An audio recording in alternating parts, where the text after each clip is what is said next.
Hello everyone, welcome back to Take It Simple. In today's tutorial video, I'll be guiding you through how to download the WeChat application on your PC. Keep watching the video till the end to learn how, and don't forget to subscribe to our channel if you've not yet. Press the bell icon so that you'll never miss another update from us. Start by opening a web browser first, and soon after you do that, in the search box, type in Download WeChat for Windows and press enter. Since I'm working on Windows 10, let me go click on which add. For Windows 10 very first link, and on this page, you'll be able to see that there is a free download option for your Windows. Click on the box that says free download for a PC.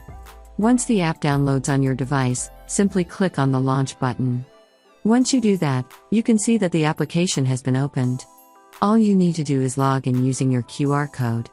That is how you can get what application installed on your PC. I hope you found the video useful. If you did, go ahead and give it a thumbs up. Feel free to comment down below in the comment box if you have a question or feedback. I'll be back soon with more tutorial episodes again. Thank you for watching.